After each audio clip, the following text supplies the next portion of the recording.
So today I'm going to present a 5,500 kilometer ambitious India's electric highway plan. It is in comparison with many national and international uh, highways development, and particularly when it comes to developing e-highway, it has a history, it has a economics, it also has a technical interoperability story. So I will try to touch upon how this has started, where we have reached now, and what are the ambitions that India has in electric mobility plans. But before that, I would just like to uh, comment on two basic ambitions that as a nation we have, is to reduce our oil import to 30% and also to reduce our logistic cost from 14 to 18% historically to a single digit below 9%, below 10%.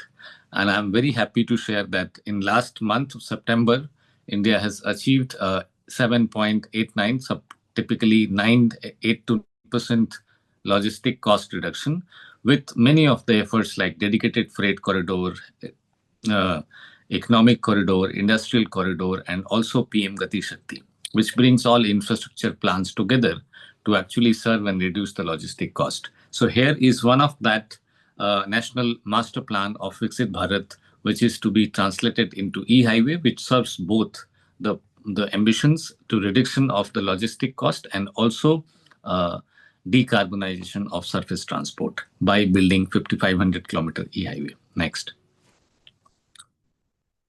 So here you can see the station. Uh, Third, these are the infrastructure being developed as third generation charging station in India on a 5,500 kilometer e-highway. And these stations are going to take forward a comparison. We call it third generation energy station is because first generation were typically the gas stations with petrol and diesel. Second generations were petrol, diesel, in some cases LNG, CNG, and also one or two chargers, which are currently the second generation of India's petrol pump. These are third generation where there is no diesel and on no petrol. It is having solar, uh, grid, and wind, uh, hydrogen, and all renewable energy. The capability of such stations are 3,200 kilowatt hour dispensing capability, and they start with 36 to 40 heavy duty DC fast chargers on a land span of around 3.8 acre uh, land piece. Next. So how this journey started is this third generation charging station had to compete in India with the current existing dense network of petrol pumps, gas stations. And gas station is very good, very well placed in terms of detailing about its certification and positioning their standards, specifications. Gas stations are very well financed in India and also very easy to finance when you are getting an allocation. And third, everyone almost in our economy knows very well that what is the earning of a gas station. But all these three which you are seeing on the screen is missing when you are going to set up an electric vehicle charging infrastructure that we call third generation charging station. Detailing was not clear, financing was not clear, and earning, break even, utilization, viability, bankability, scalability, all that questions were unanswered. So that is why this particular technical trial and the pilot was commissioned. Next. Once when you have assets and when you have infrastructure planning technically and commercially viable, then you need to decide that who is going to take that load of capital intensity, because all these e-highways, their charging station, heavy duty charger, their electrification transitions, all of them, they are very capital intensive, and it is not possible for government to take the entire load of expenditure on their own pockets. So henceforth, it's an annuity hybrid e-mobility. The model of the name is model of the financial name of the financial model is this, and it is allowing public, private, and people, all three participants, to participate in the auction of these stations. So we can go forward. We'll come back to this once we have little bit understanding about how India is progressing on making e-highways. Next. When it comes to, we can skip this for now and we can straight away go to one of the trial.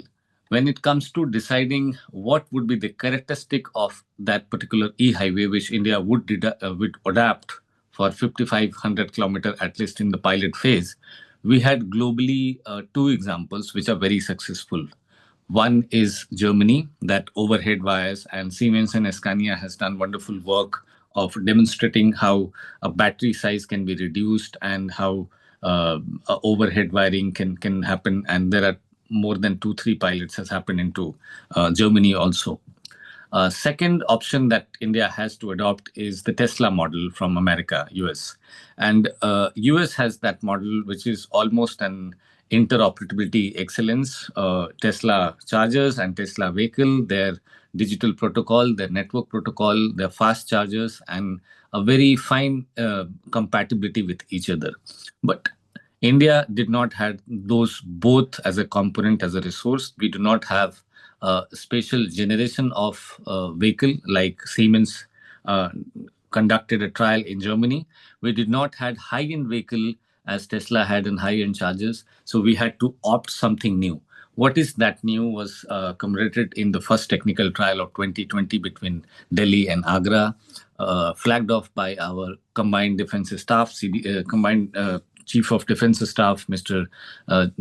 Now late General Vipin Rawat. Next. So what I'm going to show you now is 30-minute backup is one of the characteristic. 30% lesser price vehicle availability is the second characteristic. Utilization of entire infrastructure, which is costing in Indian rupees more than 30 to 40 crores, is reaching to its 30% utilization and a break even in 3 to 5 years. So technically, I think all of you are very well placed to understand that technically this is globally highest standards which an e-highway can have. Any electric vehicle, now I'm explaining the first one, any electric vehicle, if it's shut down on this entire, Bhumika will be able to show you the map also in between when I speak about this slide and come back on this slide. So any station would be able to uh, get a technical assistance within 30 minutes if they shut down. And Bhumika, can you switch to map and come back on this slide? So in this entire 5,500 kilometer electric vehicle is onboarded with lot of OBU on board units, primary SIM, secondary SIM, and after each 55 kilometer, there is a charging station of this size and this volume with 33 chargers and two roadside assistant vehicle. And these vehicles and chargers are in position to give you a backup, because each time when you cross a charging station in the previous uh, stretch, there is a small data pack exchange between the vehicle and the infrastructure, which passes on the SOC of that particular vehicle and your driving pattern to be realistically able to understand whether you will be able to reach to next station or not. And this is then matched with the OEM data given from the vehicle manufacturer to match whether the driver, driving pattern, the weather, heat, and everything in taking in account is giving that vehicle a confidence to reach to next station or not. If it is not reaching to next station within 30 minutes, there are roadside assistant vehicle who will be able to reach you. This in India, particularly for diesel and petrol vehicle today, is 2.5 hour waiting time if you shut down on a highway. So we'll go back to that characteristic slide and then I'll explain you the next one. The next characteristic which we decided that Indian e-highway must have is to have at least 30% lesser price vehicle. So every fleet operator like Blue Smart to Green Cell Mobility, Neo Go or Transvolt, any company who's doing purchase through NHEB would be in position to buy a vehicle with battery but paid only 70% of the vehicle cost. This is a battery subscription model. I'm sure I don't need to explain it because all of you have already heard about it and many countries are now using it. We also have done technical trial in 2020 and now MG Motors in India has already started battery subscription. Previous slide, Bhumika. Battery subscription on that. Third is 30% utilization of charging infrastructure. Currently in India, public charging utilization is 3 to 5%. And this is one of the flagship project. That is why it is making the electric mobility infrastructure business profitable, because it commits 30% charging utilization from day one. And this brings us to the last and but not least, that the entire investment, which is up to 40 crore to 30 crore on every station, reaches to break even into 36 to 40 months. Next. So the basic two principle on which NHEV work is, we do not want individual people to be forced for buying electric cars and purchasing electric vehicle.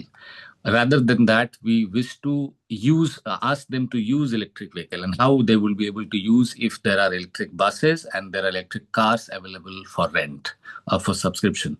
So in the first two parameters of second trial, which happened in 2022 between Delhi and Jaipur, you can see a person taking an electric bus seat is only paying 1,000 rupees instead of diesel 1,500 rupees. A person who is taking an electric car for rent only pays 4,000 rupees instead of a diesel car he will be able to hire for 12,000 rupees. So that's a difference which gives us a lot of confidence that economically, if we strengthen fleet operator, they will be able to offer many much more vehicle to users to use it without owning it. And but in return, fleet operators will expect electric highways, and how we'll be able to go build electric highways on a very comprehensive and consultative mode. Next. In first two trial, what I have shown you right now is only a car, an SUV, a bus, and a SUV was tried. We did not conducted any trial in first two on the trucks. So that's the third trial which you are seeing on Chennai Trichy. Next. This gives us an insight of per ton per kilometer, total cost of ownership, break-even period of one bus or a 10 batch of a 10 trucks, and also e-highway freight infrastructure, the kind of upgradation in the upstream infrastructure and the cost will be required. This we can continue to next slide, Bhumika. This has also continued to giving an immediately deployable routes and a stakeholders commitment and their affirmation for deployment of 1,000 trucks. This we started in last World EV Day on 9th September 2024. And this year we closed this trial after bringing 1,000 electric trucks commitment from different stakeholders. So in next few months, NHEV is going to place orders for 1,000 electric trucks, which are 55 tonner. We will see the trucks and their details more in coming slides. Next. We have done two stations, which are India's largest two charging station in Gurugram near New Delhi. And they have a capability of charging 1,500 next, 1,500 charging stations in 24 hours. And it also has record 72% utilization. And these stations has already reached to 36 month break-even time. It has already reached to its break-even. One was inaugurated by our G20 Sherpa, Mr. Amitabh Kant, and the other one was inaugurated by our advisor to Niti Aayog Government of India, Mr. Sudhendu Jyoti Sinha. Next. So once we completed the Delhi, Jaipur and Delhi, Agra, our Honorable Minister of Road Transport and Highways, Sri Gadkari ji, has inaugurated the model, which is going to give a tough competition to petrol pumps and previous phase one, generation one and generation two petrol pump. These are the third generation stations. Next. These stations has typically bank ATM, conference room, EV, two-wheeler, three-wheeler showroom, a battery swapping, a hydrogen tank for storage and dispensing. It also has a saloon, baby feeding area, air toilet, waterless urinals, solar panel, two-wheeler, three-wheeler parking, and a car swapping, food court, roadside assistance, and many other amenities. Each one of them, they are profitable in itself. And they also earn some extra bucks so that they can subsidize the rate of charging for commutes who are coming with electric vehicles, both the fleet and individual in personally owned cars. Next. To meet that, we are one of the finest financing model, which we called Annuity Hybrid E-Mobility, AHEM. And the entire project infrastructure is funded by a private bank, HDFC Bank, an outlay of 3,672 crores rupees for the 5,500 kilometer. Going forward, we'll also deep dive little bit into EV infrastructure. Next. I'm skipping the hydrogen component because it is marked for 2030, 2035. Next. Next. Next. So this map you have already seen, it is covering 5,500 kilometer. Each kilometer is costing 1 crore rupees. We are crossing 14 states, 27 cities, 26 e-highways, and 264 stations, 29 depots, and 29 control rooms for covering the mobility of electric vehicle on these highways. Next. Next. They are the local marks. So I'm just entering next. I'm just entering into one of the technical trial which has recently happened on the trucks so that you have idea of how these technical trials result into a huge motivation into financing companies and agencies for giving great support, financial support to electric mobility. Next. So these are actual pictures which you are seeing on the highway. You will be able to search for NHEV technical trial on YouTube. So you will also get a lot of videos of the technical trial. This is a 55-tonner Ashok Leyland truck, and it is now subsidized by Government of India by 9 lakh rupees into PM E-Drive program and funded by NHEV Ease of Doing Business instrument. Next. So next. This is the basic parameter on which we conduct trials. Catalog parameter, integrated parameter for charger and vehicle, but both. Basic is only for the vehicle and augmented is because these vehicles are very, very expensive and we need to sweat the asset and we also have to run it more than twice what diesel truck runs. And then commercialization, which means port documentation, waiting time, green channel, drivers, availability and all comprise in the commercial phase. Next. Next. So we'll skip to the result directly, and results gives you a clear idea of how next results. Results will give you a clear idea that if somebody is deploying trucks or buses of 1.5 crore rupees. Next. Results. Yeah. So back. So there you can see one truck in this trial has in position to be making 1.2 laps, which is 662 kilometer in 24 hours. And in one captive business month, 20 laps. And in a 1 year, 240 laps. Every lap is giving them an earning of around 30,000 Indian rupees. And 443 laps will be required for the asset to reach to break even. These all are based on a certain assumptions and also certain real-time, real-world expectation, which has real-world trials of around 45 days. So there is no point of doubting that these assets will not reach to it. However, we still can take some additional buffer months for break-even calculation. Next. Next. Sorry, back.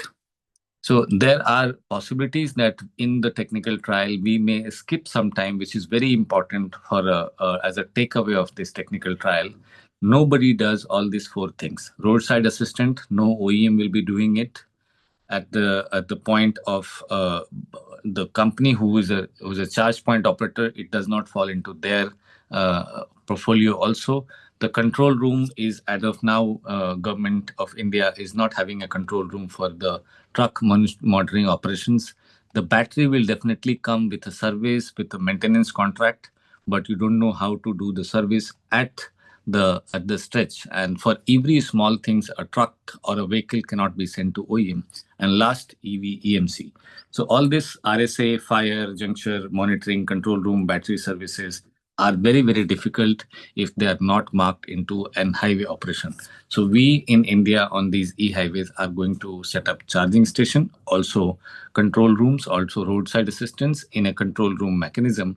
These all are operational only if there are connected commercial vehicle protocol network met by every vehicle to communicate to each other, to communicate to infrastructure with control room and local RSA teams. Next. So I'm just dwelling into because I do not want to be spending all time on the technical side and leaving the complete instrument of finance untouched. So this is typically 5,000 crore deployment, and it is also covering 500 kilometers. Next. I have already explained you that stations, once they are out, they are allocated to public. They are typically the power and petroleum companies of Government of India.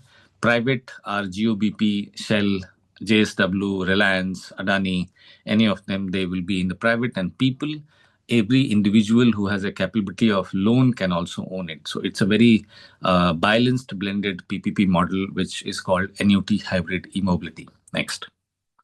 This has already been, if those who are interested into research, they will be able to read that India in 2016 changed its model from BOT, TOT, and EPC to a hybrid annuity model HAM in 2016. And this has increased the road making capability of India from 9 kilometers per day to today 36 to 38 kilometers per day. And that model is now being replicated for upgradation of highway, called Annuity Hybrid E-Mobility AHEM in 2021.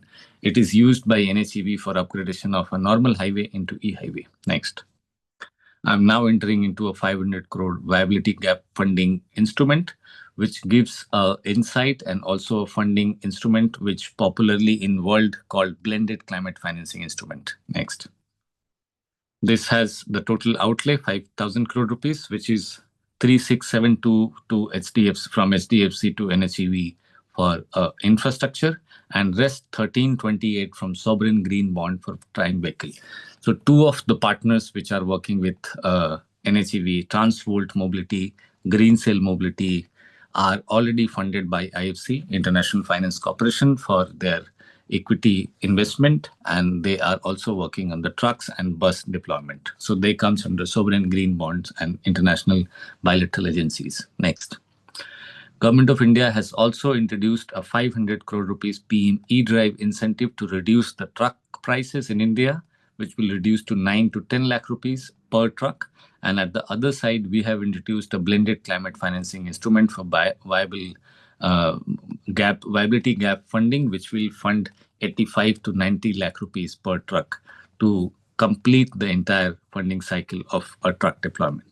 We are expected to achieve the entire project by 2027, as National Infrastructure Pipeline has mentioned in the budget of 2025 by our finance minister. Next. This is how the instrument works. Next. It has 6 stakeholders. It has 10 years of binding contract. It has a package for monetization and asset PPP allocation, and it has to be allocated by end of 2025. So next 2 months of news like deployment, infrastructure will be available about NHEB. Next. Next. These are the stakeholders. I think globally they are the same stakeholders: leasing, asset owner, fleet operators, EV infra, and OEMs of manufacturing of trucks. Next. This, you have already seen that how trial happens. Next. That's the map which you have seen earlier for 5,000 kilometers. Now I'm talking about truck deployment into an instrument. So definitely it is increasing to 13,000 kilometers, is because usually in NHEV we have a station after 50 kilometers and 100 kilometers in same side, 50 kilometers at the other side of road. But in charging, we have one station after 150 kilometers, because trucks, they don't need charge very often. Next. That's the last slide of the presentation, which gives you an insight of how technical trial, commercial output, and technical interoperability gives a confidence at the stage 1. And then step 2 is affirmation of acceptance.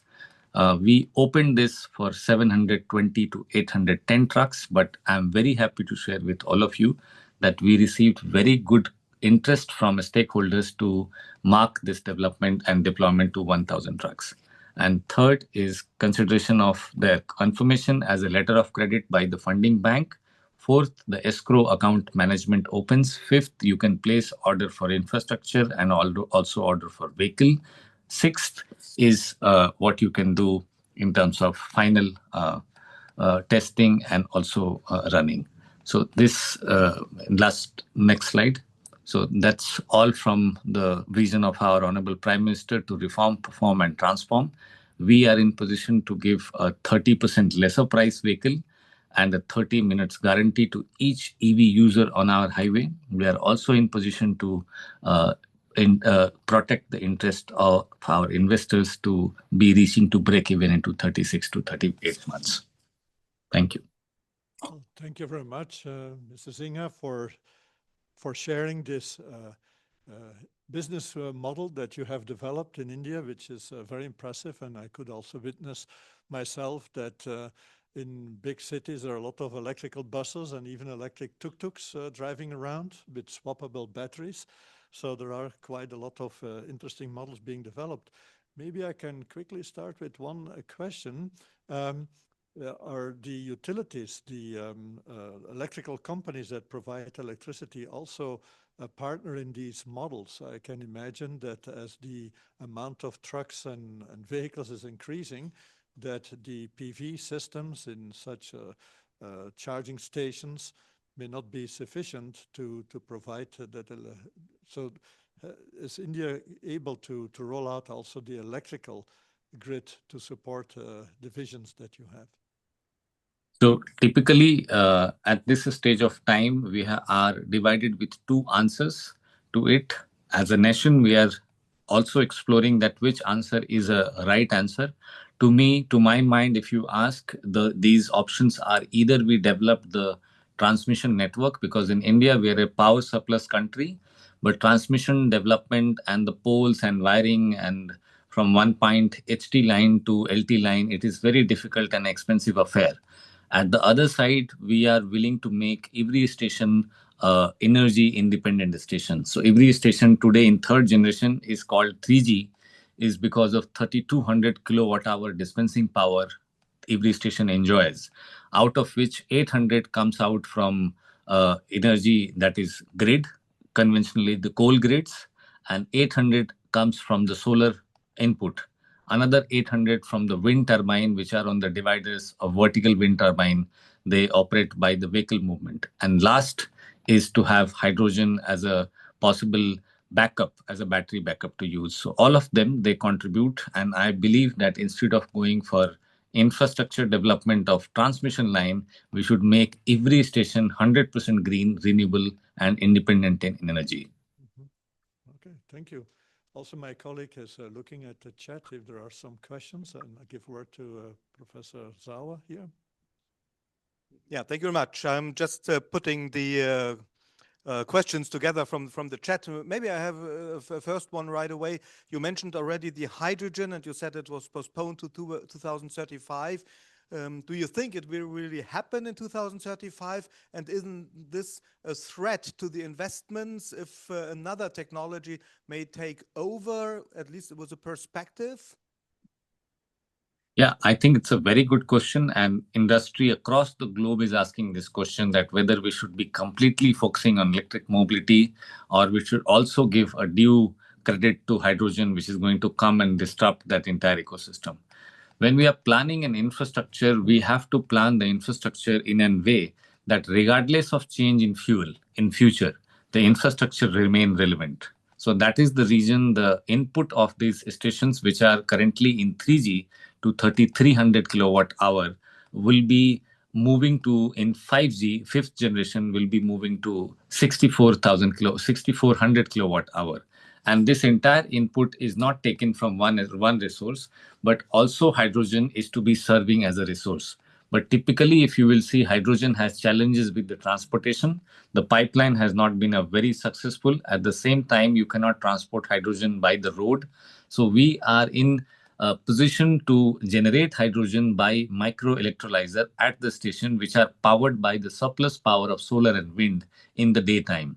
And when it is keeping it stored, there is the threat of a blast or threat of a fire is very less on an underground storage. Once when at night or at a typical hour where the solar is not working, wind is not working, you are running out of the lithium ion battery backup, then hydrogen can be used as a backup instead of diesel. It gives us a green credit. It also gives the infrastructure and the asset a green mobility infrastructure. will not make things cheaper, at least. All right. Then there were questions about how the utilities are involved in this overall concept. Are at the end of the day the utilities setting the infrastructure up, or is this totally independent from the classical utilities? So these are not utility-based infrastructure. Utilities are only expected to give a 800 kilowatt hour connection, which is typically a 1 megawatt connection, and that is doable with little push and little infrastructure. They have started giving megawatt charging, and megawatt charging is in fashion now because of the DC fast charger required by heavy duty electric vehicles. So rest other power are to be generated by the station from wind turbine and from solar plates and open purchase. So utility has a very limited role right now into it. It's a public-private partnership, and it is typically developed by companies who are more interested into setting up charge point operations. But do you expect generally demand for extending the distribution or the transport grid to connect these charging stations? At least 1 megawatt is what expected from them. Okay. All right. I think these were the main, most important. I know there was maybe one more question, if I may. You mentioned something about the 30 minutes backup time for charging. And the question was if this is also, the idea is to offer this also to the trucks.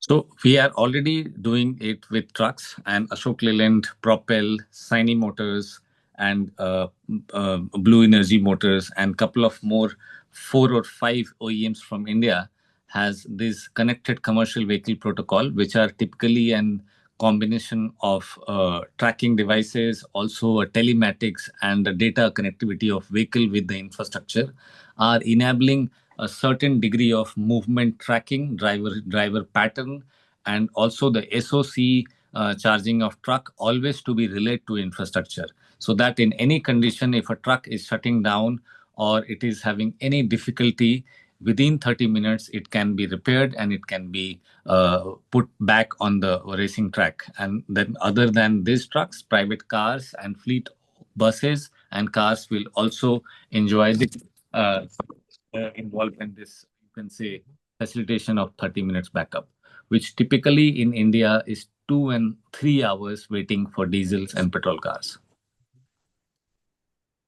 Well, that being said, I'm very impressed with the public-private partnership model that you have set up, which is indeed the way to go, in my opinion, in a large country like India. The first time I was in India was 96, and at that time the air quality was considerably worse than what I have seen this year. And I think this is a very impressive way to move forward, given the boundary conditions that you have in India. And I think it's also an example for us in developed countries and also in the urban environment to look maybe more into these public-private partnerships to drive the electrification of the mobility sector. Mr. Sinha, thank you very much for your presentation and your inputs. And I hope we can stay in touch and share experience in this area. And that being said, I would like now to move to the next speaker. Thank you so much. Thank you very much, and also give Mr. Sinha an applause. And thank you very much.